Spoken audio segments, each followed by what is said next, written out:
보겠습니다. 데살로니가전서 2장 13절 한 절 말씀입니다.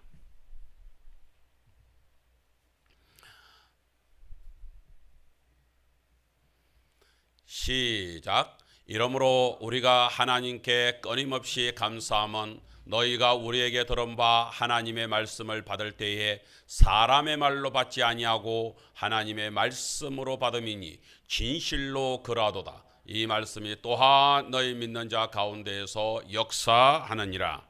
아멘. 성도님 여러분, 제가 오늘은 한 가지 질문을 하면서 성도들에게 우리 설교를 시작했으면 좋겠습니다.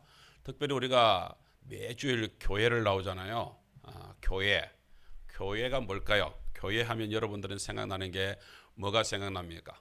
마음속에서 여러분들 교회 하면서 여러 가지로 떠올려 보십시오. 교회당 건물, 성도들, 예배, 찬송, 헌금, 아니면 점심시간에 같이 나누는, 애찬을 나누면서 나누는 즐거운 교제 시간, 구역 예배, 이런 많은 것들이 떠오를 것입니다. 이 외에도 교회 하면은 많은 이야기들을 나눌 수가 있겠지요. 그 중에서도 오늘 제가 이렇게 섰는데, 우리가 설교를 향하여서 이렇게 같이 나누고 있습니다. 근데 여러분, 한 가지 질문을 해보신 적이 있습니까? 교회에 다른 찬송가도 있고 기도도 있고 이렇지만 설교보다도 더 긴 게 또 있습니까? 없습니다. 특별히 부흥회를 해보세요. 부흥회라면 다른 것도 많이 했지만 설교가, 옛날에는 설교를 하면은 한 7시, 8시 이렇게 시작하려면은 부흥회를 한 목사님이 어떻게 길게 할 때는 10시, 11시까지 부흥회를 할 때도 있고 이렇다고 합니다. 특별히 중국의 그 목사님한테 얘기 들으니까 중국에서 목사님이 요즘 시대에도 설교를 시작하면은 설교를 갖다가 3시간 밑으로, 3시간 아래로 설교를 하는 적이 없답니다. 왜요? 멀리서 오시는 분들이 그 말씀 한번 들으러 오는 그 성도인들이 오히려 말씀을 더해주세요. 이렇게 요청이 들어오기 때문에 그래서 설교가 3시간 안에 줄어드는 적이 없다고. 그래서 혹시 성도인 목사님들이 이렇게 외부에서 오신 분들이 길게 할까 싶어서 한 2시간 설교를 하면 왜 1시간도 안 하냐고 성도인들이 화를 낸다고 그래요. 그래서 결국 그러면 10분 쉬었다가 이렇게 해서 1시간을 더 하고 이럴 때가 있다고 그래요. 그런 얘기를 들을 때 얼마나 말씀을 사모하는가 하는 것들도 생각을 해볼 수 있습니다. 문제는 뭐냐면 우리 성도인들이 설교를 갖다가 이렇게 어떻게 생각을 하고 설교를 듣느냐 하는 것들은 참 중요한 것 같습니다. 그래서 오늘 이 시간 그 설교에 대해서 우리가 한 번 더 좀 생각을 같이 하면서 우리 성도 같이 나눌 수 있으면 좋겠습니다. 근데 예배에서, 교회에서 이렇게 하면서 그러면 설교가 없는 것을 한번 상상을 해봤습니까? 설교가 없는 것은 어떨까? 참 상상하기 힘들죠. 근데 옛날에는 결혼식을 한다 이렇게 하면은 당연히 주례자가 있고 주례사가 있고 이게 당연시 되는데, 요즘 결혼 문화가 언제부터 그렇게 돼버렸는지 모르겠는데 주례자가 없는, 주례사가 없는 결혼식이 요즘에는 거의 보편화되어 있는 것 같습니다. 지난번에 조카 결혼식에 이렇게 갔더니 친구가 사이를 보면서 그러면서 주례자 없이 그렇게 해가지고서 뭐 친구들이 나와가지고서 그냥 뭐 축사 이렇게 같이 나누고, 그리고 또 이렇게 해가지고 축가 부르고 이러면서 그냥 끝을 내더라고요. 또 어떨 때는 저희 뭐 형님 그 딸 결혼식에 할 때는 그 결혼식에는 가니까 뭐 부모님, 양가 부모님이 나오셔가지고서 이렇게 축하해 주는 것으로서 그 이제 주례를 대신하는 이런 모습들도 갖추고 있습니다. 그런데 이게 이제 일반 문화적으로는 보편화가 된 것 같아요. 이제 그냥 막 그렇게 그냥 흘러가는 것 같습니다. 그런데 거기에 대해서 뭐 어르신들이나 누구나 주례사가 없으니까 결혼식도 아니야 뭐 하면서 막 이렇게 하지 않습니다. 교회에서 설교를 빼놓고 합시다 이러면은 환영을 해야 됩니까? 아니면은 그게 아니다라고 해야 될까요? 그는 설교가 뭐냐 하는 것들에 대하여서 바른 정의가 내려질 때에 우리는 설교를 해야 된다 말아야 된다 이런 이야기가 나올 수 있을 것 같습니다. 그런데 이제까지의 모습을 보면 교회에서 설교가 이렇게 길게도 하고 막 이렇게 하잖아요. 그리고 보통은 설교가 모든 것을 좌지우지하고 있잖아요. 오늘 이 시간 저와 여러분들이 한 번 더 설교가 뭐야? 그에 대한 주된 관심을 가지시고 그에 대해서 확실하게 이게 설교구나. 그래서 설교가 그렇게 교회에서는 중요하게 여겨지는구나 하는 것들이 우리 속에서 한번 새겨졌으면 좋겠습니다. 자, 그래서 1번 우리 한번 보겠습니다. 자, 뭐라고요? 설교는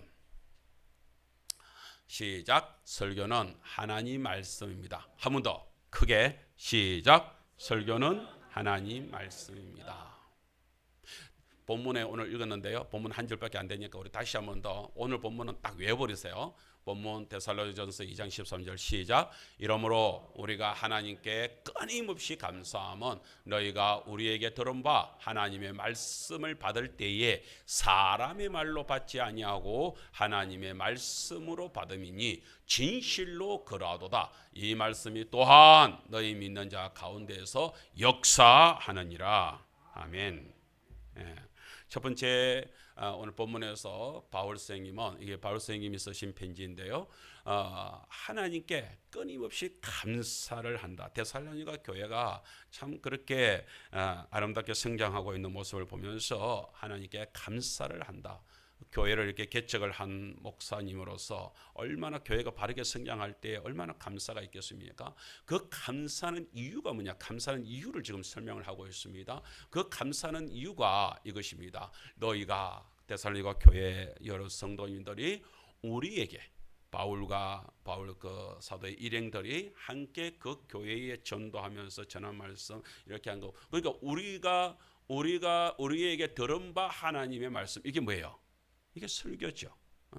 바울 선생님이 그 교회에 설교를 했다는 것이죠. 우리가 전도를 할 때도 말을 전하는 것도 설교고 또 교회에서 전하는 것도 설교고 오늘 제가 여기서 하는 것도 설교지만 구역 예배 시간에도 나누는 것도 설교요. 개인적으로 하나님의 말씀을 전하고 있다면 그것도 일반적으로는 설교라고 말을 할 수가 있습니다. 자, 그 설교를 할 때에 그 설교를 듣는 성도님들이 데살로니가 성도들은 어떻게 들었느냐? 저렇게 들었다는 거예요. 어떻게 해요? 사람의 말로 받지 아니하고. 그러니까 바울이 전하는구나.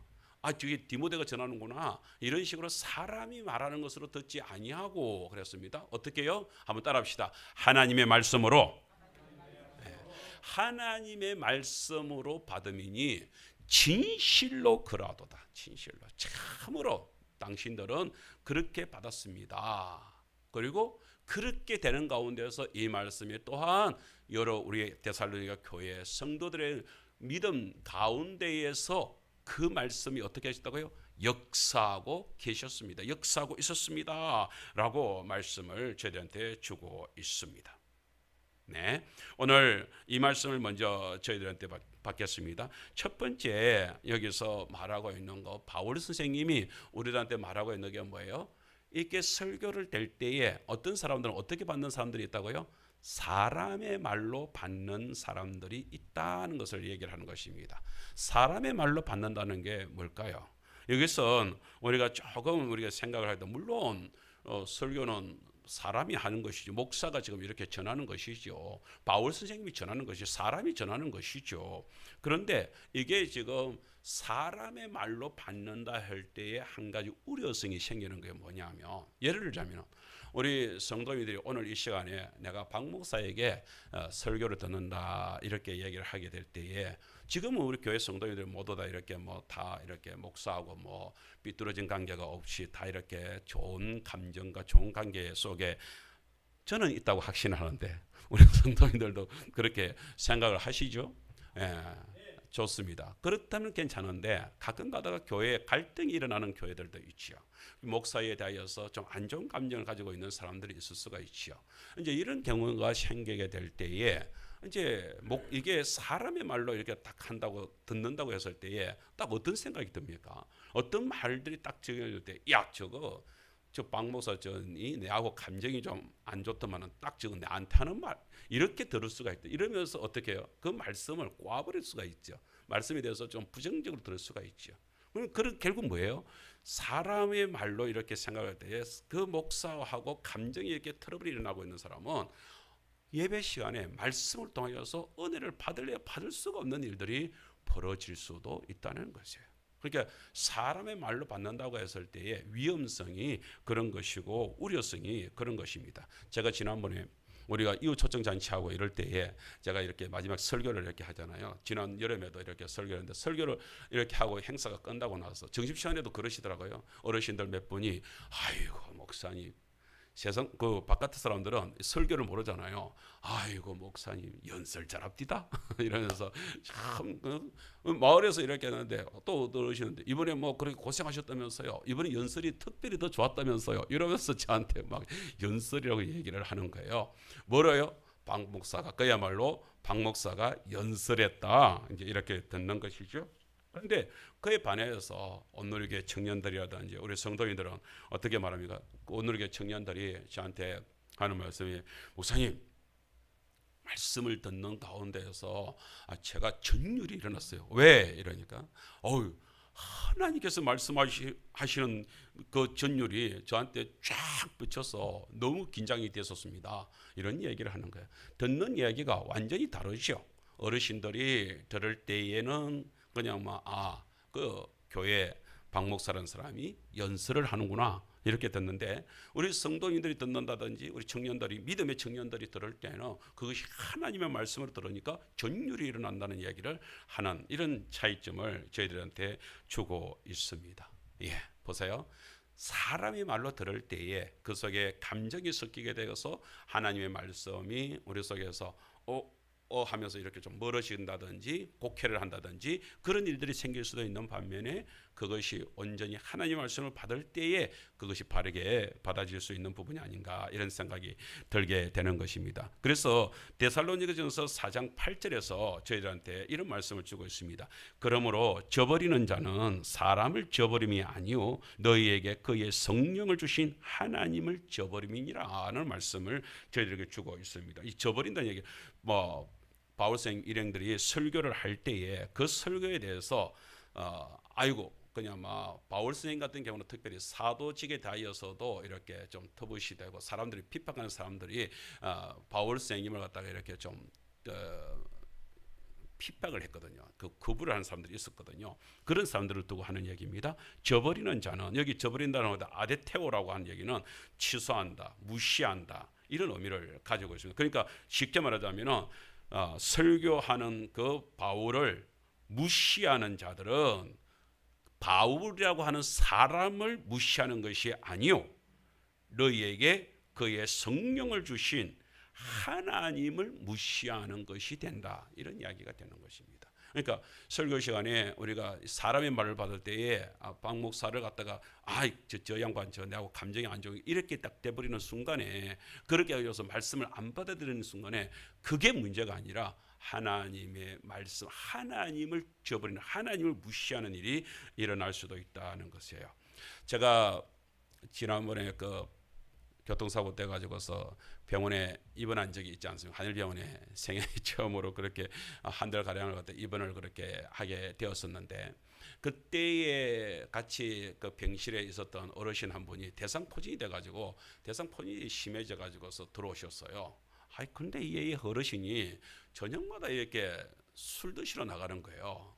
그날도 이제 의사가 화가 나가지고 아침에 그러더라고요. 그러면서 이제 어르신한테 어르신 하면서 이제 야단을 치면서 술 드시면 안 돼요. 그러면 여기 병 안 나요. 그러니까 다시는 술 안 드실 거죠. 그러니까 예 하면서 막 굽벅 인사를 하는 거예요. 그렇게 하니까 약속까지 손을 어르신 약속 이래가지고 손까지 걸으면서 진짜 안 마시죠? 예 안 마시죠 이러더라고요. 근데 그날 저녁에 또 나가는 거야. 그리고 이제 그 옆에 있는 그 나이가 좀 어리신 어르신이 그런 거야. 영감님, 그 의사가 아까 아침에 그렇게 할 때 그 약속을 하면서 손까지 걸어놓고 또 나가요라고 얘기를 하니까 뭐라는지 아세요? 이 의사 양반 다 그렇게 말해. 이러면서 그냥 아무렇지도 않듯이 그래 하는 거야. 그래가지고 그날 저녁에는 더 떡이 되가 들어온 것이 온 거예요. 그래가지고서 아침에 난리가 난 거예요. 그쪽에 그 침대에 간호사들이 와가지고서 그리고 뭐야 싶어서 그 보니까 몸을 갖다가 팬티만 입혀놓고 몸을 갖다가 그냥 막 그게 대상포진이 몸에 그냥 확 퍼졌는가 봐요. 온몸을 갖다가 그 희뿌형 그 연골 해가지고서 온몸을 갖다가 그야말로 분칠을 해놔서 분칠을 그래가지고 있는 거예요. 그래서 그걸 보면서 옆에 저녁에 그렇게 하면서 저녁에 나가냐고 그렇게 하면서 그 핀잔 줬던 그 어르신이 그런 거예요. 영감님, 의사 선생님 말 안 듣고 그래가지고 술 먹고 그러니까 좋습니다. 그러니까 병실에서 사람들이 다 한바탕 그냥 웃어버리는 거예요. 의사 말을 갖다가 거기 병원에 치료하러 왔으면 의사 선생님 말을 갖다 치료시켜주는 의사 선생님 말을 들어야지. 의사가 뭐 다 그렇게 말하는 것이라고 이렇게 터부시하면서 그렇게 하면서 뭐 자기 멋대로 자기는 뭐 술 안 먹고는 뭐 먹겠는데 그럼 병을 낫습니까? 병이 안 나을 수가 없는 것이죠. 그러면서 그런 엉뚱한 일이 벌어진 것이 생각이 납니다. 우리가요 이거는 영적으로 생각을 하게 되면은 우리가 교회에서도 똑같습니다. 그 목사가 뭐 말을 하고 이렇게 한다고 해서 목사의 말 그냥 뭐 사람의 말로 이렇게 딱 듣게 될 때에 아이고 뭐 목사는 뭐 늘 그렇게 말해 좋은 말 해 뭐 이러면서 아주 그냥 막 설교를 갖다가 예사로 생각을 하고 이렇게 터부시하는 이런 일들이 있거든요. 그런 분들한테는 진짜 아무 일도 일어나지 않는 모습들을 저희한테 보여줍니다. 자 그렇다면은 하나님 우리가 오늘 시간에 그러면은 설교를 들을 때 오늘 우리 성도도 마찬가지잖아요. 그럼 여러분 마음속에 이런 게 생기잖아요. 그러면은 말씀을 갖다가 박 목사가 이제 설교를 하고 있는데 그 말씀을 하나님의 말씀으로 받는다라고 할 때 어떻게 하나님의 말씀으로 받는 것이에요? 이제 이런 것들이 하나의 질문이 될 수가 있잖아요. 야 그러면은 보세요. 데살로니가전서 오늘 본문에 초반에 하나님의 말씀을 받을 때에 이렇게 하잖아요. 사람의 말로 받지 않는다. 하나님의 말씀으로 받는다라고 하는 두 가지 받는다는 얘기가 나오죠. 성도 양해를 구하겠습니다. 제가 요즘 좀 몸이 이렇게 허리 디스크 그 때문에 지금 영향을 받아가지고 오른쪽 다리가 지금 너무 힘들어서 제가 자꾸 이렇게 몸을 움직입니다. 이렇게 진통이 와서. 그걸 좀 제가 움직일 때마다 우리 성도는 조금 이해를 하시면서 이렇게 들으시고 와저리 목사님 자꾸 저렇게 산만하게 움직이시나 그렇게 듣지 마시기 바랍니다. 자 계속해서 그건 제 하는 행동은 여러분들 좀 그 양해를 구하면서 그냥 말씀에만 이렇게 관심을 가지시면서 한번 들어보시기 바랍니다. 사람의 말로 받지 않는다. 그리고 하나님의 말씀으로 받는다. 여기서 사람의 말로 받는다 할 때 이 여기에는 뜻이 이게 객관적으로 받아들이는 그냥 아까 얘기대로 그냥 막 아이고 의사가 그냥 막 의사니까 의사는 당연히 그렇게 말을 하지. 그게 뭐예요? 내가 치료 그렇게 한다고 해서 뭐 치료되나? 이거는 그 상관이 없는 거야. 그냥 뭐 의사니까 당연히 그렇게 말하겠지. 뭐예요? 목사니까 당연히 그렇게 말하겠지. 목사니까 하나님 설교를 하면서 하나님 말씀이라고 말하겠지. 또 어떤 분은 더 오해를 하게 되면은 아이고 뭐 목사가 뭐 성도들한테 좀 더 설교에 긴장시키려고 저렇게 말하는 거겠지라고 터부시없이 그냥 막 객관적으로 그냥 받아들이고 일반적인 상황을 갖다가 그렇게만 얘기하는 경우가 있을 수가 있다 이겁니다. 그런데 그렇게 받는 사람의 말로 받지 않는 데살로니가 교회 교인들은 하나님의 말씀으로 받습니다 할 때 하나님의 말씀으로 받는다는 얘기는 에덱사스데라고 하는 헬라어의 의미가 이 속에 들어 있습니다. 하나님의 말씀을 받는다. 우리가 그렇잖아요. 그 보통 이렇게 우리가 뭐 이렇게 공을 이렇게 애들하고 이렇게 공을 이렇게 공 던지기를 할 때에 그냥 쉽게 그냥 막 서로가 쉽게 이렇게 할 때에 그냥 막 공을 주고받고 거기서 던지고 안 던졌을 때 그걸 뭐 또 놓쳤다고 해서 별 상관이 없을 때 우리가 그냥 쉽게 장난처럼 받는 그런 게 있잖아요. 이걸 영어로 리시버라고 하는 것인데 그냥 뭐 받는다 그냥 받는다 의미가 있는 거예요. 아무 의미 없이 받을 때에 쓰여지는 것입니다. 그런데 하나님의 말씀으로 받는다 할 때 이것이 그냥 의미 없이 그러니까 의미 없이 받는 게 뭐예요? 바로 앞에서 얘기했던 그 사람들 그 환자처럼 아이고 그 사람 다 그렇게 말해 이렇게 받는 이게 리시버란 말이에요. 그런데 여기서 말하는 하나님의 말씀을 받는 데살로니가 교회 성도들이 받는다라고 했을 때는 이거는 accept래요. 그러니까 그에 대해서 열렬하게 환영을 하면서 그걸 받아들일 때에 그야말로 우리 그 반가운 손님이 명절날 이렇게 해가지고 반가운 손님이 집에 올 때 아이고 어서 오라고 막 환영하잖아요. 그러면서 어떻게 이러냐고. 이번 장례식에 우리 성도들이 올 때 제 마음이 그렇더라고요. 거기서 나는 이거 어떻게 오겠나 이렇게 했는데 양정님이 그렇게 성도님들 이렇게 해가지고서 양해를 또 구하고 특별히 또 그 창원에서 소재까지 이렇게 불러가지고 오고 우리 이문기선 또 이렇게 차로 이렇게 오시고 우리 성도님들 그렇게 해가지고 이렇게 들이닥치니까 숫자는 많지 않지만 얼마나 반가운지 나야말로 그냥 아이고 쏘라고 그냥 저절로 그냥 손이 벌어지는 이런 일이 벌어져. 그때 그런 것이 뭐야? 그게 억셉트라는 거야.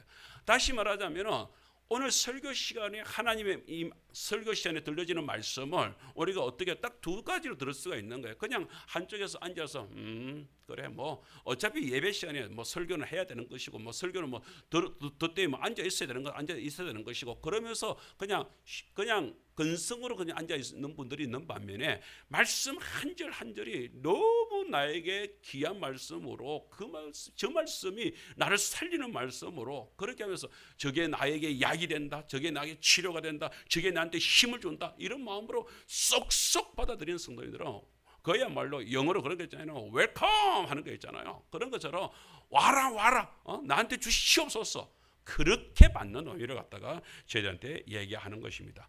데살로니가 성도들은 말씀을 어떻게 받았다고요? 바울쌤이 전하는 말씀을 바울쌤은 보면은 여러분 그 상을 보면은 인상도 별로 안 좋습니다. 그리고 키도 작습니다. 그리고 또 말도 저처럼 이렇게 말을 잘하는 사람이 아니고 말이 어눌하다고 그랬어요. 말이 영 그런 거예요. 그런데도 불구하고 그 말씀을 갖다가 외형적인 바울의 모습으로 보는 것이 아니라 오직 그 속에서 저 말씀은 뭐예요? 한번 따라합시다. 하나님 말씀으로만 온전히 그야말로 우리가 쏨 하잖아요.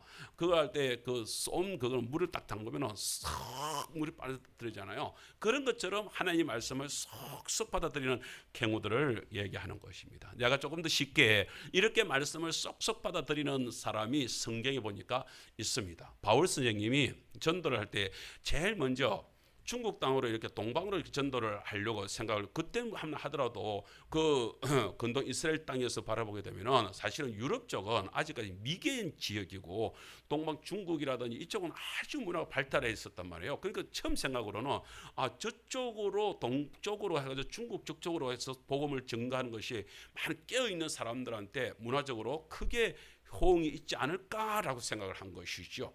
그래서 그쪽으로 가려고 준비를 하고 있었습니다. 그런데 환상 속에서 어디요? 마게도냐. 그러니까 바울선이 가고자 하는 완전 반대쪽으로 유럽 쪽으로 있는 마게도냐 지역에서 있는 사람이 우리를 도우라. 꿈속에서 환상 속에서 우리를 도우라. 여기를 건너와서 우리를 도우라라고 하는 환상을 받는 거예요. 그런데 바울선님은 그때의 그 환상을 하나님께서 하시는 말씀으로 받아들이고 자기 선교 지역을 완전히 여기서 동쪽으로 가려고 하는 쪽에서 완전 반대쪽 서쪽으로 방향을 전환합니다. 그렇게 해가지고서 간 곳이 어디냐면은 빌립보에 도착을 한 거예요. 빌립보 지역에 이제 마게도냐 이제 금방 지역 갔는데 어디 환상 속에서 여러분 꿈 속에서 봤다고 해서 제가 우리 하계 지역에 우리 마을마다 이렇게 막 사람들이 떼거지로 오는 꿈을 꿨다 그랬잖아요. 그래서 교회가 막 가면서 했다고 그랬잖아요. 근데 그걸 꿈꿨다 해가지고서 그게 바로 이루어집니까? 아니잖아요. 바울쌤이 그렇게 그 환상을 가지고서 마게도냐를 건너갔지만 아무 일도 일어나지 않는 거야. 아무도 없는 거예요. 반기는 사람도 없는 거예요. 그런데 그러면서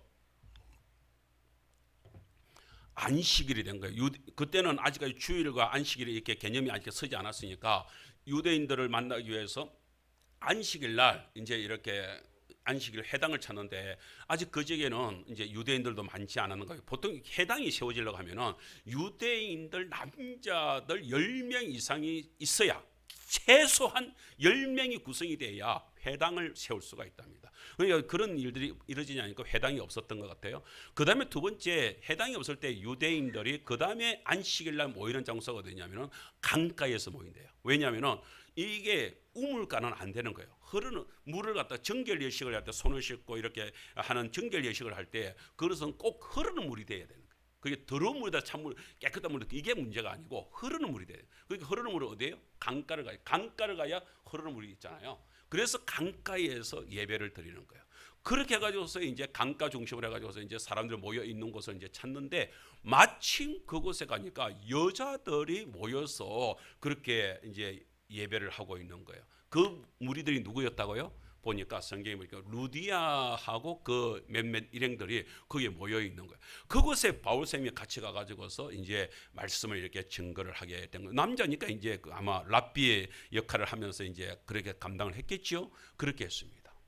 그런데 저는 거기에서 아주 이번에 이제 말씀을 이렇게 준비를 하면서 독특하게 하나를 갖다가 딱 더 찾은 게 뭐냐면은 루디아가 거기에서 설교를 들을 때 말씀을 바울이 말하는 것을 말을 들었다라고 했어요. 말을 들었다고 그렇게 되어 있습니다. 그런데 이 말 들었다 하는 이 단어를 에쿠엔이라는 단어를 쓰고 있는데 이 에쿠엔이 듣고 있었다, 듣곤 했다 하는 의미인데 문제는 뭐냐면 이게 문법적으로 죄송합니다. 이건 꼭 중요한 것이기 때문에 내가 이 말씀을 꼭 해야 되겠습니다. 여기에서 에쿠엔이라고 하는 이 단어가 미완료형으로 쓰여지고 있다. 그러니까 사도행전을 누가 썼어요? 누가 선생님이 썼잖아요. 그런데 성경 지난번에 얘기했던 성경은 쓰시되 누구에 의해서 하나님의 감동으로 쓰여진 것이 하나님의 영감으로 쓰여진 것이 성경이라고 그랬잖아요. 그러니까 하나님께서 누가 선생님한테 영감을 주어 가지고서 이 단어를 쓸 때는 뭐예요? 에쿠엔이라고 하는 그 미완료형으로 쓰라 이렇게 됐단 말이에요. 그럼 미완료형이라는 게 뭔 의미냐? 그것은 한 번 들었다. 우리는 보통 이제 사도행전을 그냥 한글로 성경을 딱 읽으면 바울이 설교를 딱 했을 때에 그 설교 딱 단번에 한 번을 딱 듣고서 루디아가 속에서 그러니까 성령이 역사하셨다고 그랬거든요. 그러니까 성령님이 역사를 하셔서 그렇게 해가지고서 그냥 그대로 바울생이 받아들이고 빌립보 교회가 시작이 되었다라고 해석하기가 쉬워요. 그런데 문법을 조금 가지고서 설명하면 그게 아니네 이렇게 되는 거라고요. 그게 뭐 말이냐면 듣고 있었다 듣곤 했다라고 하는 이 미완료형이라고 하는 것은 한 번이 아니라 여러 번 반복적으로 이루어지고 있는 가운데 이러면 완료가 안 된다. 아직도 듣고 있는 가운데에서 그렇게 해서 바울 선생님의 설교 속에 성령님이 역사하셨다. 저는 이 말씀을 듣는 순간에 와 목사에게 힘이 나는 거예요. 왜? 만일에 바울 선생님이 설교를 딱 한 번 딱 했는데 거기에 루디아와 그 일행들이 성령 충만해 가지고서 그래서 거기서 온전히 순종을 했다 이렇게 된다면 이거 나하고는 상관이 없는 얘기라. 박 목사는 그런 능력이 없어. 한 번 딱 설교를 할 때 성도인들이 그냥 한 번을 해가지고서 막 회심이 일어나고 막 그냥 막 귀신이 떠나가고 막 그렇게 한다면 박 목사하고 바울 선생님하고는 완전히 달라. 그죠? 나는 이 말씀이 그렇게 되어 있었다면 이 말씀 속에서 낙심이 됐을 거예요. 야, 나는 뭐고? 이랬을 거예요. 그런데 바울 선생님 같은 분이 설교를 했는데도 불구하고 거기서 어떤 일이 일어났다고요? 한 번으로, 그래서 학자들도 여기에 동의를 하고 있습니다. 한 번 들었을 때에 루디아의 마음에 성령 감동을 받은 것이 아니다. 그러니까 오늘 거꾸로 우리 성도인들도 역시 마찬가지예요.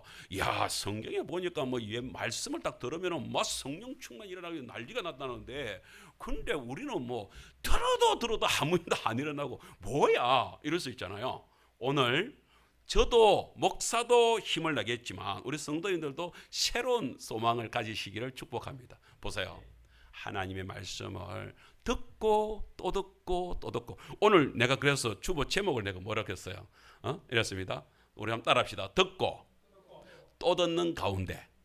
내가 여기에 한 번 더 쓰려고 하다가 듣고 또 듣는 가운데 이렇게 하려고 하다가 그냥 듣고 또 듣는 가운데 이렇게 했는데, 여러분 정말로 성령의 역사라고 하는 것은 우리가 그 속에서 그냥 우리 사람을 무시하고 이루어지는 것이 아니라 아마 그렇지 않겠습니까? 루디아는 일반적으로는 누구 얘기를 들었겠습니까? 그동안에는 유대인의 예배를 알고 있었겠지요. 그랬는데 이 유대인 남자가 와가지고서 전하는 말씀이 옛날에 자기가 이 루디아는 원래 이방인입니다. 그런데 이방인이 개종을 한 거예요. 그렇게 해가지고서 유대인이 됐단 말이에요. 그런데 옛날에 유대인 랍비들한테 들었던 거와는 완전 다른 설교를 한단 말이죠. 다른 말씀이 전해진단 말이죠. 그러니까 처음에는 이상한데 이러지 않겠습니까?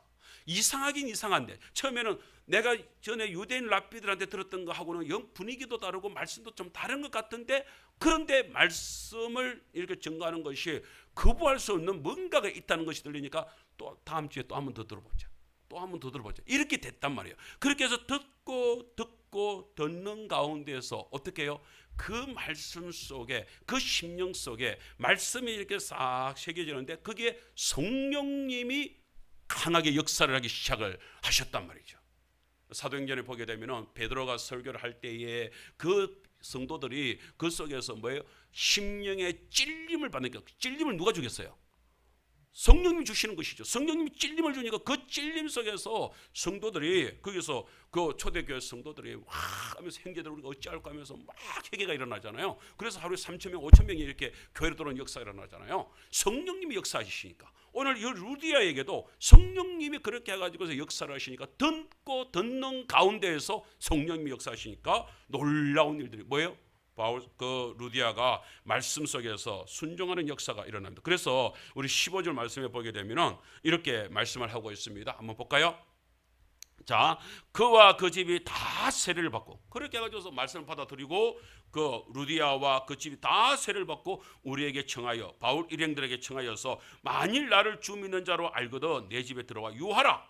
그러니까 처음에 여자들이 그렇게 하니까 바울 선생님이 아이고 그럴 수가 있습니까? 이렇게 안 하겠습니까? 그렇게 하니까 강건하여서 그래서 교회에서 자기 집을 갖다가 열어가지고 뭘 시작했어요? 빌립보 교회가 그렇게 시작이 된 것입니다. 할렐루야. 성령님이 역사를 하셔서 성령님이 설교를 듣는 가운데서 오늘 우리 성도님들이 지금 당장은 아이고 내가 뭐 별로 그렇게 뭐 일어나는 게 없어, 자기 건 잘 모르겠어, 그런 것들이 있다 하더라도 여러분 설교를 듣고 또 듣는 성도들 되시기를 주님을 축복합니다. 최소한 목사가 전하는 이 말씀이, 아이고 박 목사가 전하는 말씀이 하나님의 말씀에서 벗어나지 않는다. 하나님 말씀이 아니다. 나는 도저히 이단 같아가지고 못 듣겠어.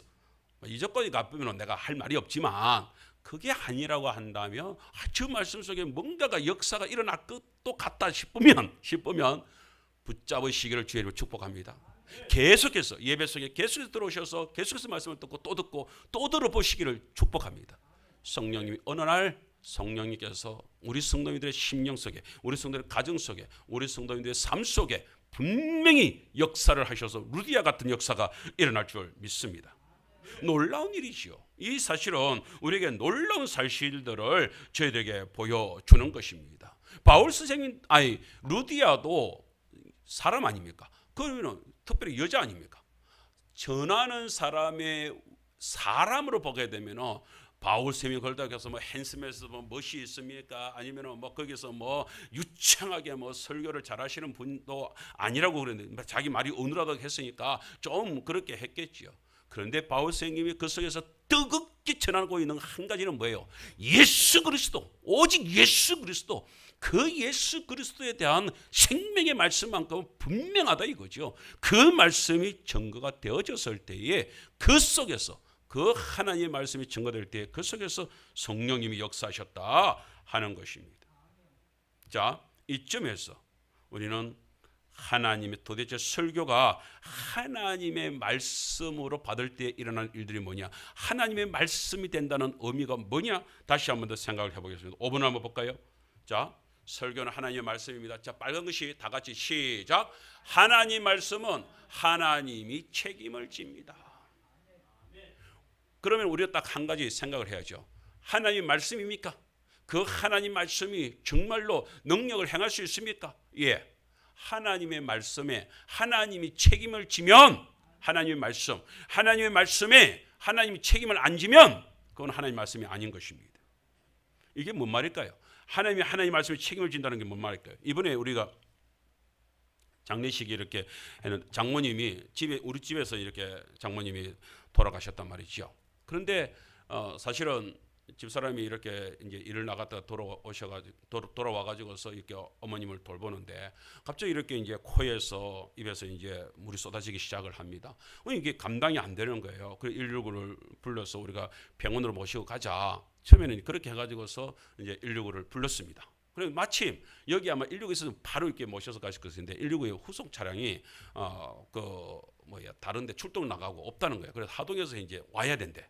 그리고 온다고 하는 가운데에서 여기 이제 119에 이제 남아 있는 구급 대원들이 이제 가방을 들고 이제 쫓아왔더라고요. 와가지고서 이렇게 살피는데 그러면서 자기들이 먼저 응급 조치를 하더라고요. 그래서 집사람이 이제 물러나는 가운데서 이제 닦고 하면서 이제 계속 너무 줄줄줄 하니까 이제 수건을 이제 바꿔가면서 이제 계속해서 이제 케어를 하고 있습니다. 아직까지 돌아가시지 않았어요. 그런 가운데서 이제 하동에서 이제 구급 대원들이 왔습니다. 와서 이제 저한테 묻는 거예요. 그게 이제 하게 되면은 이제 구급 대원들도 여기 이제 그게 응급 조치를 갖다가 강하게 해야 될 게 있고 이렇게 하는가 봐요. 그래서 우리가 요청을 하면은 예를 들면 인공호흡도 하고 이제 심폐소생술도 시키고 막 이렇게 이제 하는 것을 갖다가 강압적으로 하는가 봐요. 그래서 이제 그걸 묻는 거예요. 그래서 이거 심장 마사지를 할까요라고 묻는 거예요. 그래서 우리는 이미 저희들은 장모님하고 이미 의논을 해가지고 그렇게 해가지고서 이제 건강하실 때에 우리 마지막 숨 거둘 때에 그렇게 연명 치료를 안 하겠다고 연장 안 하고 그냥 막 자연스럽게 하나님 부르심을 받을 때 자연스럽게 받겠다고 그걸 우리가 이미 서류 정리를 해놨거든요. 이제 그 얘기를 하니까 그러면은 이렇게 따로 이렇게 더 강화 치료 그걸 안 하겠습니다라고 하는 거예요.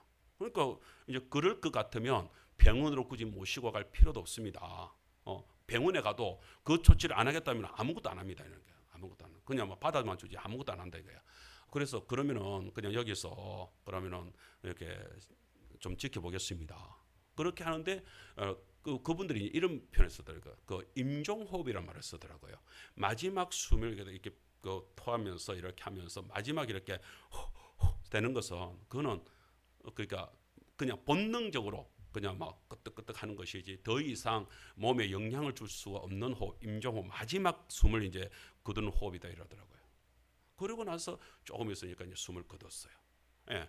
그런 가운데서 여러분 보세요. 제가 이제 돌아가신 가정을 얘기하는 것이 아니라 그런 가운데서 처음에 이제 119 신고를 했습니다. 신고를 한과 동시에 이제 교환수들은 바로 그렇게 해가지고서 응급조치가 어떻게 취해지고 있는 제 문자로 해가지고서 계속 문자를 보내면서 이렇게 취해졌습니다. 이렇게 취해졌습니다. 그리고 호송 차량이 없기 때문에 하동에서 이렇게 출동을 시킵니다 하면서 교환수는 교환수대로 그 응급처치 119 상속에서 긴급하게 연락을 갖다가 확 취하더라고요. 그렇게 하는 가운데서 119 왔지요. 대원들 왔지요. 그렇게 해서 조치를 취하지요. 그렇게 모든 것들을 조치를 취하면서 상황들 갖다 파악을 하더라고요. 그 다음에 딱 돌아가시고 나니까 자기들이 우리가 신고를 하는 것이 아니라 자기들이 경찰서에 바로 신고를 하더라고요. 그렇게 해가지고 경찰들이 바로 왔습니다. 와가지고서 이제 정황들을 살피고 또 자기들 나름대로 또 다 조사를 하는 거예요. 그 조사를 하면서 행사가 온 거예요. 내가 우아스러워 가지고서 아니 경찰이 왔으면 되지 또 행사를 왜 불러요? 그러니까 아니라는 거예요. 행사과에서 자기들은 경찰 업무와 행사 업무가 다르대요. 행사가 와가지고서 이건 집에서 돌아가셨기 때문에 사망 여부뿐만 아니라 타살이냐 그냥 자연사냐는 것까지도 이게 조사를 해야 된다는 거예요. 그 예를 들면 우리가 지금 환자를 이렇게 모시고 왔잖아요. 어떤 데는 자녀들이 환자를 그거 강제로 이렇게 집으로 모시고 오는 거 있잖아요. 이것도 타살에 관계되더라고요. 이게 좀 다르대. 해석하는 부분이 좀 다르더라고요.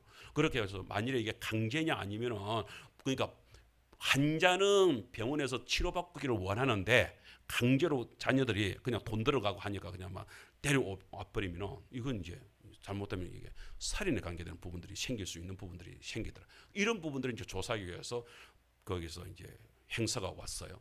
행사 두 사람이 와가지고서 조사를 쭉 하는데 대부분의 이야기를 누구한테 묻냐면은 저는 그때 딱 생각하면서 119 신고를 참 하길 잘했다.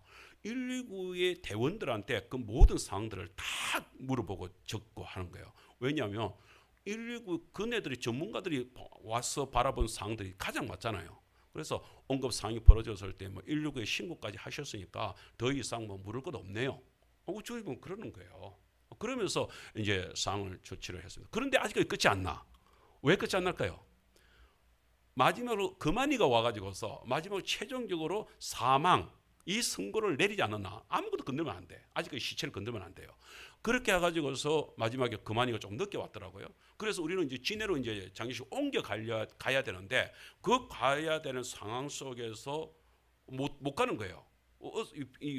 지금 시체를 건들면 안 되는 거예요. 그렇게 해서 아무것도 못하고 이제 그대로 이제 그냥 덮어놓고 그냥 그대로 있었습니다. 그렇게 해가지고서 마지막 의사 금환이가 와가지고서 최종적으로 하면서 모든 것을 꼼꼼하게 살피면서 사망되었습니다라고 최종적으로 확정을 딱 하니까 이제 이동해도 됩니다. 운구해도 됩니다. 라고 결정을 내려주는 거예요. 여러분 이 과정이 저희들한테 주는 메시지가 아주 중요한 메시지가 있습니다. 보세요. 사람들도 이 땅에서 있는 직책을 가진 사람들도 자기 말에 책임을 지기 위하여서 움직이는 모습 보세요. 그죠? 얼마나 철저하게 움직입니까? 자기 직책에 대한 책임이 있기 때문에 그렇습니다. 그러니 이것은 우리가 하나님께로 오게 되면 하나님의 말씀으로 이렇게 오게 되면 저는 이게 정말 중요하다고 생각해요. 경찰관은 경찰관의 그 책임이 있고요. 행사는 행사대로 책임이 있고요. 금환이는 금환이대로 자기 책임을 다 하는 거예요. 그리고 그 말에 대해서 완전하게 책임을 지는 것이란 말입니다. 이게 안 되면 잘못되는 것이죠. 우리가 설교에서 보세요. 하나님의 말씀이라고 하는 얘기하면 성경의 이 말씀이 설교가 하나님의 말씀입니다라고 하는 말은 다시 말하면 그거에 대해서 누가요? 하나님께서 말씀하시는 것입니다. 설교자는 다 다를 수 있죠.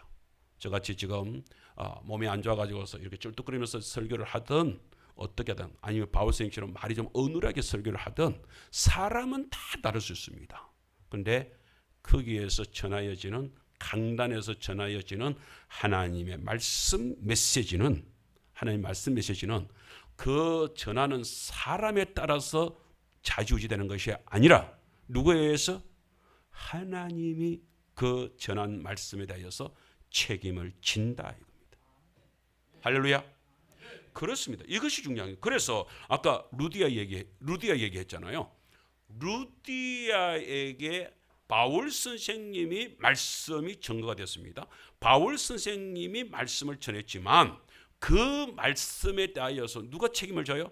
하나님이 책임을 지니까 그 말씀 속에서 바울 선생님이 하신 말씀 속에 누가요? 성령님이 루디아의 마음을 움직이는 것입니다.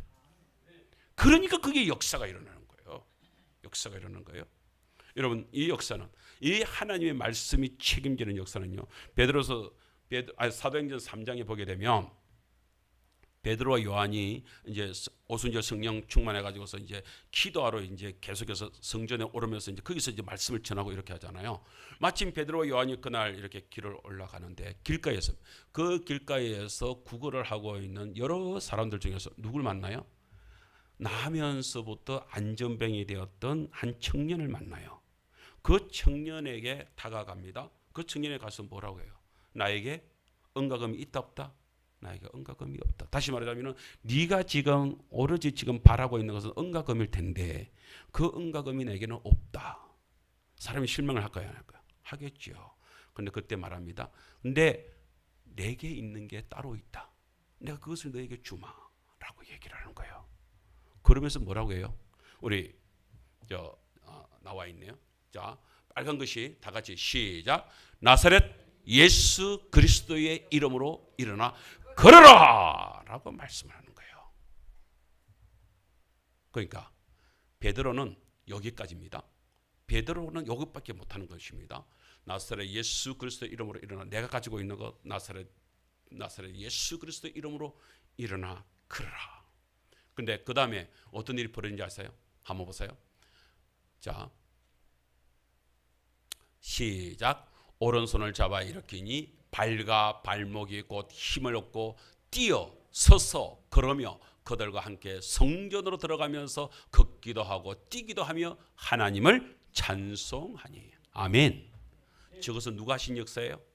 하나님이 책임지고 베드로가 그 선포한 베드로가 설교한 하나님의 말씀에 대하여서 그래 베드로가 말했으니 그 말에 대해서 누가요? 내가 하나님이 책임을 진다 이거죠.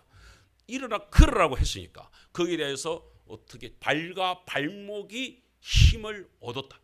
힘을 얻었다. 그냥 걷게 되는 것이 아니라 발과 발목에서부터 힘을 얻는 역사가 일어났습니다. 그래서 그 청년이 드디어 손을 잡아서 이렇게 일어섰습니다. 일어서서 뛰어 서서 그러면서 성전으로 들어가는 그 청년은 다른 것은 다 이상이 없었습니다. 그런데 성전에 들어가지 못한 이유가 뭐예요? 불구자였기 때문에 성전에 들어가서 예배를 드리지 못했어요. 그런데 이제는 걷게 되니까 뛸 수 있으니까 이제는 정상인이 되었으니까 그런 성전으로 들어가면서 남자니까 성전으로 들어가면서 이제 예배를 드릴 수 있는 그런 정상적인 사람이 되었다는 것을 저들에게 말씀을 해주고 있습니다. 하나님께서 베드로가 하신 말씀에 대해서 어떻게 해요? 책임을 지셨다는 것을 강력하게 저에게 말씀을 해주고 있습니다. 오늘 박 목사는 여기에서 지금 말씀을 전가할 뿐입니다. 아무것도 아닐 수 있습니다. 박 목사는 아무것도 아닐 수 있습니다. 그러나 박 목사가 정말로 바울생처럼 정말로 그 베드로처럼 그렇게 뭐 베드로와 바울에 비하자면은 제가 뭐 그분들하고 비교를 할 수가 있겠습니까? 그러나 딱 한 가지 하나님의 말씀을 증거하는 것은 똑같다는 거예요. 할렐루야. 하나님 말씀을 증거하는 건 똑같다는 거예요. 그 하나님 말씀이 증거될 때에 오늘 성도 여러분 이 말씀에 대하여서 누가요? 하나님이 책임을 지고 그 말씀 속에서 역사를 감행한다 이것입니다. 여러분 제가 설교를 할 때에 이 설교를 하나님의 말씀으로 증거하기 위하여서 제가 이제 오늘은 설교에 대해서 말씀하니까 이 설교가 어떻게 이루어지고 있는지에 대해서 우리 성도님들 조금은 좀 알았으면 좋겠다 그런 마음이 듭니다. 그래서 제가 이번 주에 이제 우리 설교 말씀을 이렇게 데살로니가서 2장 13절 말씀을 이렇게 저희들이 말씀을 붙잡잖아요. 그러면 이제 지난 주일 말씀을 이렇게 끝을 내고 이렇게 해가지고서 이 본문 말씀을 이렇게 붙들게 되는데요. 이 말씀을 붙들면서 이제 그러면 이제 오후 시간에 이제 말씀을 이제 붙들면서 이제 찾잖아요. 그러면서 이 시간부터 이제 시작을 해가지고서 이제 말씀이 어떻게 이루어지느냐, 말씀이 뭐냐, 이게 이제 원문을 찾고 이러면서 이제 계속해서 이제 몸부림치기를 시작을 합니다. 그러면서 이제 질문을 하기 시작하죠. 먼저 기도를 합니다. 아버지, 먼저 저에게 말씀해 주세요. 이 본문을 저에게 주신 이유가 뭡니까? 라고 하면서 말씀에 대해서 계속 질문을 하기 시작을 합니다. 그렇게 질문을 해나가면서 바울은 성도들에게 감사하는 이유가 뭐지? 그리고 하나님의 말씀 속에서 여기서 지금 하나님의 말씀은 뭐고 사람의 말은 뭐지? 왜 사람의 말을 바울이 말한 것은 사람인데 왜 사람의 말로 받지 않고 하나님의 말씀을 받았다는 거지? 자꾸 모든 것에 대해서 처음부터 그냥 탁 나오는 게 아니잖아요. 그것에 대해서 계속해서 질문하고 또 질문하고 또 그렇게 적다 보면요, 그것을 그 질문한 것에 대해서 적고 적다 보면요, 노트가 한 장이 넘어가고 두 장이 넘어가고 또 10장이 넘어가고 20장이 넘어가고 계속 써지게 됩니다. 그렇게 되어지는 가운데에서 어떨 때는 그 줄기가 안 잡히면요, 하루 이틀 계속 몸부림을 칩니다. 그리고 어떨 때는 저녁에 이렇게 하다 보면은요, 여러분 설교 준비를 할 때에 1시간이 어떻게 그렇게 빨리 지나가는지요. 10시부터 10시, 11시, 12시, 1시, 2시, 3시, 4시에 제가 차량 운행을 하거든요. 그런데 차량 운행을 해요. 4시에 이제 차량 운행을 위해서 4시에 이제 일어나게 되는데 그렇게 하면은요, 새벽 4시가 어째 그리 빨리 가버리는지요. 요즘에는 뭐 말씀 준비하면서 이렇게 새벽 거의 밤새 하는 것이 그냥 뭐 일도 없이 지나갈 때가 한두 번이 아닙니다. 그러다가 이번에 이렇게 하나님 말씀을 이번에 장례식이 날 줄도 모르고 이렇게 말씀 준비를 하고 있는데 화요일 저녁 때쯤 돼가지고서 줄기가 잡히는 거예요. 아, 이게 설교구나. 전하는 설교구나. 설교가 하나님의 말씀이로구나 하는 것들이 확 줄기가 잡히면서 그러면서 이제 설교가 그 줄기가 잡히면 이제 그때부터 이제 제가 이제 말씀 속에서 살아나기 시작을 하는 것이죠. 막 이렇게 여러 가지가 이제 겹쳐지게 되면서 이제 뭐 속에서 이제 예화도 이제 찾아지게 되는 것이고 그러면서 말씀도 더 성경 구절도 이제 더 찾아지게 되는 것이고 그렇게 하면서 이제 옷을 입기 시작을 합니다. 이제 그러면서 했는데 마침 이번에 사실은 장례식이 어머니 돌아가시는 바람에 처음에는 아이고 막 이번 주 설교는 그냥 막 대강 할까 이런 생각을 해드렸습니다. 왜냐하면 장례식 나고 준비를 갖다가 할까 말까 했는데 마침 수요일을 갖다가 이렇게 금환이가 이렇게 해줘서 다음날 아침에 자기 병원에 와서 그 금환서를 가지고 이렇게 장례식을 가라 그래요. 그래서 수요일 아침에 이렇게 가야 된다면 마침 인영이가 이렇게 그 상휴가를 받아가지고서 내려와 있어서 그래서 잘 됐다. 그러면은 뭐 밤에 이렇게 내가 밤샘을 하더라도 아들이 운영에 가면은 내가 그 차에 좀 실려서 가면은 내가 좀 잠을 잘 수 있으니까 그래도 되겠다. 그래서 사실은 이번 주에는 수요일 날 그렇게 해가지고서 수요 예배 마치고 이제 서재 올라와 가지고서 그때부터 이제 새벽 시간, 그때 이제 새벽 기도도 우리가 안 하기로 했으니까 그래서 이제 아침 7시까지 막 이제 설교 준비를 갖다가 이렇게 서둘러서 이렇게 준비를 했습니다. 이제 그렇게 해가지고서 오늘 말씀을 우리 성도에게 나누게 되어진 것입니다. 이렇게 말씀을 하나님의 말씀으로 그래 아니면 제가 오늘 말씀을 어떤 아마 다른 성도들은 이제 쉽게 이제 뺏겨서 이제 설교하는 시기에 되어졌으면 오늘 이만큼 제가 열정을 쏟을 수가 없었을는지도 모르겠어요. 하나님 말씀을 그렇게 준비를 하는 거예요. 제가 이 얘기를 자랑 삼아서 하는 것이 아니라 하나님의 말씀을 붙들기 위해서 목사가 얼마나 심혈을 기울일 수밖에 없는지 그 상황을 우리 성도들이 좀 이해를 하면 좋겠다 싶어서 말씀을 저희들이 드리게 되는 것입니다. 여러분, 그런데 이 말씀은요 여기에서 머물지 않습니다. 이 말씀은요 우리가 구분해 보세요. 우리 한번 따라하겠습니다. 하나님의 말씀은 지금도 계속해서 역사하십니다. 자, 이것을 우리 그 새 번역에서 번역한 것을 여러분 혹시 밑에 이거 번역되어 있는데 이게 잘 보이십니까? 같이 한번 읽어볼까요? 13절부터 새 번역에서 번역된 대로 한번 읽겠습니다. 시작. 우리가 하나님께 끊임없이 감사하는 것은 여러분이 우리에게서 하나님의 말씀을 받을 때에 사람의 말로 받아들이지 아니하고 실제 그대로 하나님의 말씀으로 받아들였기 때문입니다. 이 하나님의 말씀은 또한 신도 여러분 가운데서 살아 움직이고 있습니다. 여러분 사실 이 데살로니가 교회는요 아까 우리 바울 선생님이 얘기했잖아요. 바울 선생님이 처음에 이제 건너가 가지고서 처음에 어디로요? 빌립보로 갔잖아요. 그런데요 바울 선생님을 따라다니면서 반대하는 유대인들이 있었습니다. 심지어요 사도행전을 보게 되면 이 바울을 죽이기 전까지는 우리가 밥도 안 먹겠다 금식까지 하면서 죽이겠다 40인이 달라붙어 가지고서 바울을 반드시 죽이겠다고 계리를 하는 이런 계리 부대가 있었습니다. 그 정도로 바울을 핍박을 했습니다. 그래서 빌립보에서 전도를 하고 이렇게 하다가 도저히 견딜 수가 없어가지고서 바울이 피해간 곳이 어디냐면은 데살로니가 교회를 피해간 거예요. 그래서 데살로니가 피해가 거기서 또 복음을 가는 곳마다 복음을 전하는 것이죠. 거기서 또 복음을 전하는데 세상에 빌립보에서 자기들이 이겼다라고 생각을 하고 있었는데 이네들 데살로니가 가서 또 복음을 전가하고 있다는 소식을 이 유대인들이 핍박하는 유대인들이 듣습니다. 들으니까 저거 놔두면 안 돼. 이래가지고 데살로니가 쫓아옵니다. 쫓아와가지고 또 핍박을 합니다. 그래서 학자들이 보면은 데살로니가 교회에 성도들한테 복음을 전한 것이 한 3개월 정도 전한 것밖에 없습니다.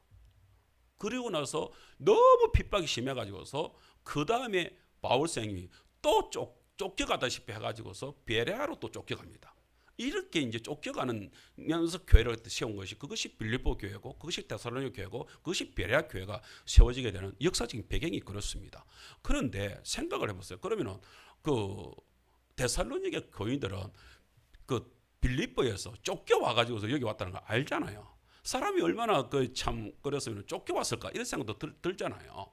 우리가 그런데도 불구하고 데살로니가 교회도 그것도 3개월 복음을 전했는데 그 3개월 동안에 하나님의 말씀으로 데살로니가 교인들이 온전히 받아들이면서 교회가 급성장을 하기 시작을 하는 이런 놀라운 일들이 벌어졌단 말이에요. 그런 가운데 있습니다. 그런데 그네들이 왜 그렇게 되느냐라고 해서 첫 번째 하나님의 말씀을 받았다. 하나님의 말씀을 받으니까 그 속에서 뭐가 일어났다고? 역사가 일어나요. 역사가. 그 역사가 일어나는 것을 이렇게 말해서 신도 여러분 가운데에서 살아 움직이고 있습니다. 하나님의 말씀이 신도 여러분 가운데서 살아 움직이고 있습니다. 라고 세 번역에서는 그게 삶을 보니까 성도들의 삶을 보니까 그게 바울 바울생이 바라볼 때는 말씀이 성도들의 삶 가운데서 살아 움직이고 있는 게 보이더라는 거예요. 나는 오늘 우리 성도님들이 정말로 삶 속에서 하나님의 말씀이, 이야, 우리 이문기 집사 보니까 하나님 말씀이 살아있네. 할렐루야. 우리 모든 성도의 삶 속에 그런 역사가 일어날 수 있기를 주의 이름으로 축원합니다. 바울생님이 또한 거꾸로 볼 때는, 바울생님이 데살로니가를 볼 때는 얼마나 대단해 보이겠습니까? 전하는 3개월 겨우 이렇게 해서 말씀을 전했을 뿐인데 세상의 그 속에서 자생적으로 자기들끼리 힘을 내가지고서 이렇게 살아나고 있으니 얼마나 그 속에서 새로운 힘이 생기겠냐고요. 지난 시간에 말씀했잖아요. 디모데후서 3장 16절 17절 말씀 우리 다시 한번 더 펼쳐놓고 한번 보겠습니다. 자, 시작. 모든 성경은 하나님의 감동으로 된 것으로 교훈과 책망과 바르게 함과 의로 교육하기에 유익하니 이는 하나님의 사람으로 온전하게 하며 모든 선한 일을 행할 능력을 갖추게 하려 함이라. 아멘. 성경이 하나님 말씀이라고 그랬잖아요. 하나님 감동으로 된 말씀이신데요. 그 말씀이 첫 번째 성도들한테 뭘 준다고요? 진리를 주는 것입니다. 진리를 심었습니다. 그것이 교훈입니다. 그런데 진리가 들어가니까 우리 속에 뭐가 생겨요? 우리 속에서 모든 것이 내 모습이 어떤지를 다 드러나잖아요. 이것이 책망입니다. 내가 어떤 존재냐 하는 게 다 보이는 거예요. 죄도 보이고 허물도 보이고 나의 더러운 부분도 다 보이는 거예요. 하나님은 책망하십니다. 여러분 책망을 들을 때에 그 책망의 소리가 나를 살리는 말씀인 줄 들으시기를 주님 축원합니다. 그런데 그뿐입니까? 그렇게 드러나면은 그 죄가 드러나면은 놔두지 않고 그 죄를 갖다 어떻게 하나요? 바르게 만들어준다고요. 교정시켜주고 치료시켜주고 회복시켜주시고 그런 역사를 하신다고요. 그래서 우리를 하여금 어떻게 해요? 의의 삶을 살 수 있도록 만들어 주신다 하는 것이 오늘 본문의 말씀입니다. 지난 시간에 우리가 그 말씀했습니다. 왜 하나님은 우리를 교훈과 책망과 바르게하고 의로 교육을 시키십니까? 모든 사람 하나님의 사람으로 온전하게, 다시 말하자면 하나님의 사역을 합당하게 만들어 가기 위하여서. 저는 마지막 시간에 정말로 하나님께서 저에게 이 생명 설교를 공부를 하게 하시고 이 말씀 속에서 제가 살아나게 하시는 것은 1차적으로는 저한테 먼저 감사가 됩니다. 그리고 두 번째는 우리 성도님들에게 더 신실한 하나님의 말씀을 먹일 수 있게 되어서 정말 감사가 됩니다. 오늘 우리 성도님들이 또한 한편으로는 저와 함께 이렇게 나아가면서 하나님 말씀을 바르게 붙들게 된 것은 우리에게 정말 감사가 아닌가 싶습니다. 우리의 심령 속에서요, 그 성경에 보면 우리가 길가밭도 있고 돌짝밭도 있고 가시밭도 있고 그렇다잖아요. 그런데 말씀이 심겨져서 30배, 60배, 100배의 계시를 맺는 밭은 어떤 밭이요? 옥토밭이라 그러잖아요. 나는 이 옥토밭이 뭐예요? 우리 성도님들이 아까 얘기대로 정말로 그 속에서 말씀을 갖다가 에이그 해가지고 터부시하고 무시하는 그런 가시밭이나 돌짝밭이라는 그런 밭하지 마시고 정말로 열렬히 말씀을 확 사모하게 받아들이는 옥토밭이 되시기를 주님을 축복합니다. 다 그렇게 되셔야 될 줄 믿습니다.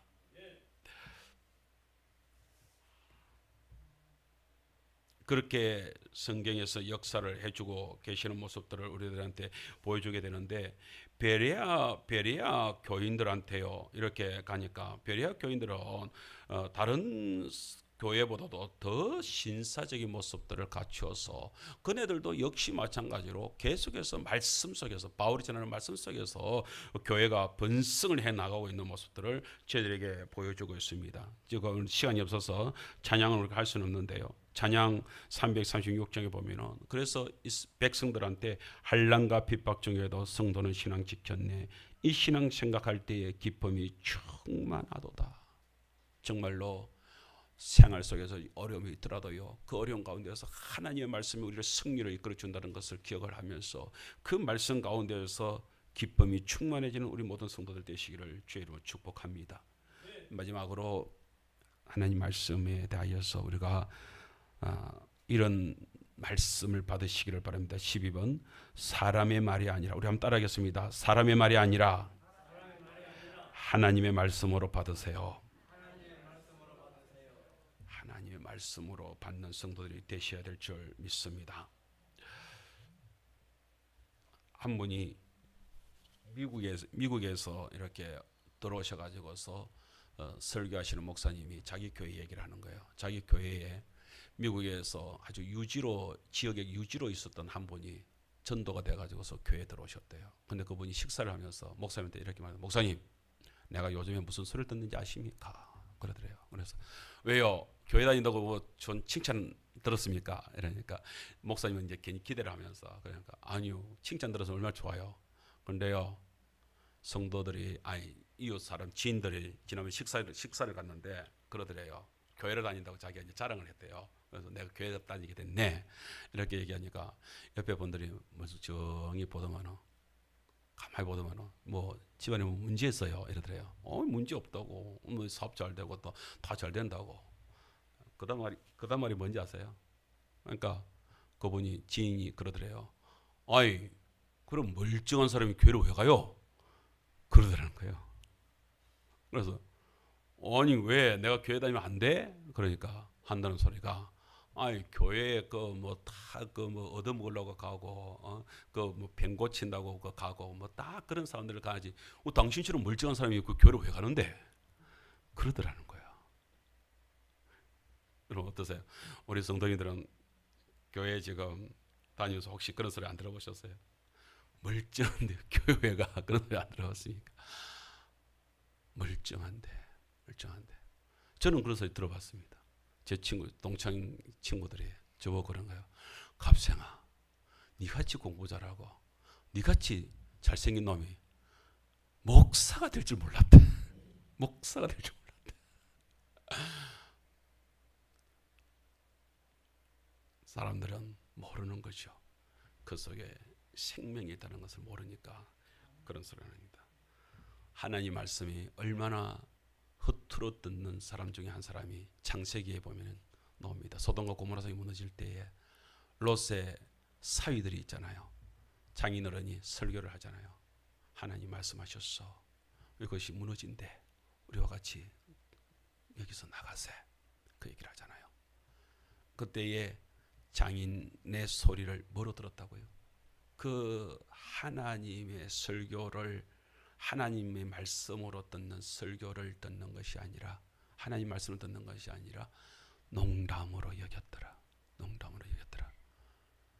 그래서 어쩔 수 없이 딸만 데리고 아내와 함께 그렇게 도망가잖아요. 그때에 하늘에서 불벼락이 내려졌습니다. 그 사위들이 그 불벼락을 맞아서 죽어가지고 아마 마지막 불을 받으면서 그 벼락을 받으면서 얼마나 후회를 했을까요? 내가 장인어른 말을 들었더라면 얼마나 후회를 했을까요? 여러분 그와는 반대로 아까 우리 베레아 교회 얘기했잖아요. 베레아 교회에 대해서 얘기를 할 때 우리 한 가지 생각을 좀 해봤으면 좋겠습니다. 13번에 보세요. 사도행전 17장 11절 말씀인데요. 이렇게 말씀이 나오고 있습니다. 한번 읽어볼까요? 시작. 베레아에 있는 사람들은 데살로니가에 있는 사람들보다 더 너그러워서 간절한 마음으로 말씀을 받고 이것이 그런가 하여 날마다 성경을 상고함으로. 아멘. 그래서 13절에 12절 이하에 보게 되면 거기서 오히려 교회가 계속해서 부흥 성장하고 있다고 증거를 해주고 있습니다. 그런데요, 여기에서 여러분 너그러워서 우리나라 말에 너그러워서 되어 있는데 너그러운 마음 이게 영어 성경 리빙 바이블이라고 하는 영어 성경이 있습니다. 이 리빙 바이블에서 뭐라고 설명을 하는지 아십니까? 혹시 그거 번역되어 있는 그거 올려진 거 있나? 밑에 거 같이 올렸나? 그다음 내용 없나? 네, 놔둬라. 그러면 자 너그러워서 리빙 바이블에서는 이렇게 번역을 하고 있습니다. 자 그게 뭐냐면은 열린 마음, 오픈 마인디드라고 되어 있습니다. 다시 말하면 너그러운 마음, 활짝 열린 마음. 나는 우리 성도인들이 오늘 청년들도 마찬가지고 우리 모든 성도인들이 하나님의 말씀을 받을 때에 정말 이렇게 탁 닫혀져 가지고 어떤 것에 대해서 목사가 이 목사가 오늘따라 말로 저렇게 전하노? 왜 저렇게 하노? 이렇게 아니라 그런 꼬투리 가지지 마시고 마음이 온전히 열려서 열린 마음으로 그 말씀을 정말 환영하는 마음으로 다 받아들일 수 있는 성도들 되시기를 축복합니다. 그렇게 열린 마음이 된다는 얘기는요, 자기 속에 편견이나 고집, 선입견, 배제, 그런 것들을 배제하고 순전한 상태로 온전히 하나님의 말씀, 하나님의 말씀이 나를 치료시켜, 하나님의 말씀을 나를 살려줘, 오로지 하나님의 말씀으로만 온전히 받는 마음, 그런 열린 마음으로 받을 때에 그 속에서 성령님이 온전히 역사하실 줄 믿습니다. 그런 역사하시는 말씀 속에서요, 저는 저희 어머니 얘기를 안 할 수가 없습니다. 처음에 교회를 다니시고 그러면서 하나님의 말씀을 받기를 시작하는데, 마침 그때가 이제 10월달, 11월 달려가지고 설이 가까웠어요. 그러니까 설주간이 됐을 때 목사님이 이제 설교를 하셔요. 그러면서 이제 제사를 지내지 않고 예배를 드려야 된다는 것에 대해서 얘기하면서 목사님이 참 지혜롭게 이렇게 말씀을 하셨어요. 세상 사람들은 땅의 법으로 살기 때문에 제사를 지내고 그러면서 조상 제사를 지낸다. 그런데 교회 다니는 사람들은 이제부터는 하늘의 법을, 하나님 아버지 하늘의 법을 따르기 때문에 이제는 땅의 법을 버려야 된다. 우리는 하늘의 법을 받아들이고 사는 사람이다. 이 설교를 했어요. 그러면서 제사를 지내지 마시고 하나님의 법에 맞는 하나님께 예배를 드려야 됩니다. 라고 이제 설교를 했습니다. 어머니가 이 말씀을 그대로 받으신 거예요. 그런데 아버지도 같이 예배를 가서 받았는데 아버지는 아닌 거예요. 아버지는 그야말로 아까 얘기했잖아요. 아버지는 뭐로 들었어요? 그냥 사람이 아유 목사는 다 그렇게 말해 이러면서 제사 지내야 된다고 막 이렇게 고집을 피우는 거예요. 그러니까 어머니가 설득을 하기 시작을 하는 겁니다. 목사님 말씀이 목사님 말이 아니요, 하나님 말이요. 하나님의 말을 들어야 우리 집이 복을 받아. 우리가 중요한 게 아니라 우리 새끼들이 중요한 것이지 않소. 우리 자녀들이 복을 받으려면 하나님의 말씀을 받아야 돼요. 라고 하면서 아버지를 설득하기 시작합니다. 설득이 됩니까?